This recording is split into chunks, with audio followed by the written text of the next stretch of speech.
2-июлда Бишкектин 1-Май райондук сотунда 75-чилердин каты деген ат менен белгилүү кылмыш иши боюнча сот өкүмү чыкты. Ага ылайык УКМКнын мурдагы башчысы Камчыбек Ташиев баштаган 8 киши тең 4 жылдан эркинен ажыратылды.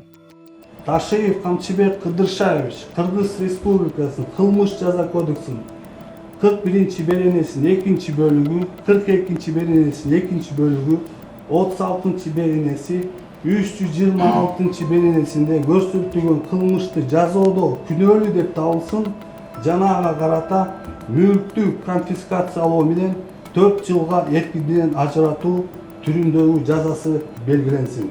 Ошол эле кезде айыпталуучуларга 3 жылдык пробациялык мөөнөт колдонуу менен алар камакка алынбай турган болду. Кызматтык абалын кыянат менен пайдалануу боюнча бар тең акталды.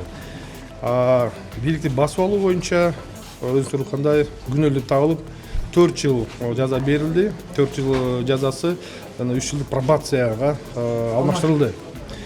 Анан бул баары бир айыптоо өкүм деп эсептелинет. Эркиндик кабыл менен албетте биз андай өкүм менен макул эмеспиз. Сөзсүз апелляциялык иретте даттануу берилет. Анткени кылмыш иш боюнча бир да далил тасталган эмес.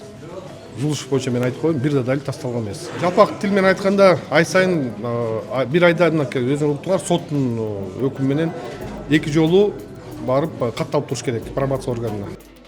Буга чейин камакта болуп келген мурдагы элчи жана министр Эмилбек Узакбаев, мурдагы ички иштер министри Курсан Асанов, мурдагы депутат Курманбек Дыйканбаев, экс-депутат жана мурдагы айыл чарба министри Бекболот Талгарбеков жана экс-депутат мурдагы вице-премьер-министр Алы Карашев сот залынан бошотулду.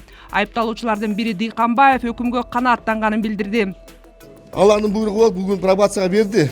Эми Кудай буйрса, кийинки кадамдар дагы ушу адвокаттар менен кеңешип, юристтер менен кеңешебиз. Себеби деген биз ушуреки 4 ай 5 айдын ичинде мына көп нерсени өзүбүздүн укук боюнча далилдеп, кылмыш иш боюнча далилдеп бердик. Анан эми Кудайым буйрса, ак ийгилет сынбайт. Но Кыргызстанда ушу мыйзам иштейт экен. Мына сот деген бүгүн ачык айткын ушу бизди колдоп койду. Канааттандык. Бизди жанагы злоупотребление биз пенсионербиз да. Вот эми захват власти боюнча айыптап атат. Эми өзүңөр билесиздер, захват болгон эмес да. Андай ниет да жок. Ташиев, Зулушев, Тургунбек уулу өкүм боюнча комментарий берген жок. Комментарий берип коесузбу? Чечим боюнча комментарий. Буга чейин прокурорлор 8 айыпталуучунун ар бирин 9 жылдан эркинен ажыратууну өтүнгөн эле.